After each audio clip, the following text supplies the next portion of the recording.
కూరగాయల ధరలు మళ్లీ పెరుగుతున్నాయి. వర్షాభావం, కరువు పరిస్థితులతో రాష్ట్రంలో దిగుబడి భారీగా తగ్గిపోయింది. దీంతో ఇతర రాష్ట్రాల నుంచి కూరగాయలు తెప్పిస్తున్నారు వ్యాపారులు. రవాణా ఛార్జీలు కూడా భారం కావడంతో కూరగాయల రేట్లను పెంచేస్తున్నారు.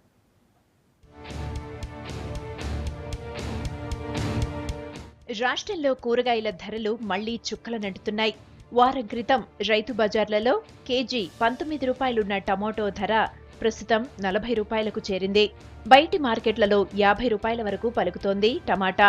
బెండకాయ, వంకాయ ధరలు కూడా పెరిగాయి. వర్షాభావం, కరువుతో కూరగాయల దిగుబడి భారీగా తగ్గింది. టమోటా, క్యారెట్, చిక్కుడు, పచ్చిమిర్చి లాంటి కూరగాయల కొరత అధికంగా కనిపిస్తోంది. రాష్ట్ర వ్యాప్తంగా వర్షాలు లేకపోవడంతో జిల్లాల్లో కరువు పరిస్థితులు ఏర్పడ్డాయి.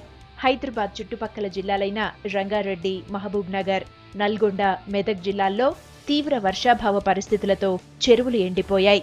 భూగర్భ జలాలు కూడా అడుగంటాయి. దీంతో కూరగాయల సాగు విస్తీర్ణం బాగా తగ్గిపోయింది.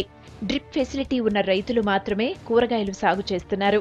దీంతో బెంగళూరు, ఏపీ నుంచి టమాటా, మహారాష్ట్ర నుంచి ఆలుగడ్డ, చిక్కుడు, బీన్స్ లాంటివి దిగుమతి చేసుకుంటున్నారు హైదరాబాద్ వ్యాపారులు.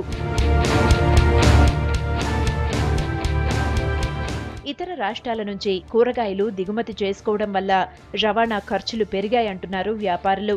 తప్పలేదు కాబట్టి కూరగాయల ధరలు పెంచుతున్నామంటున్నారు.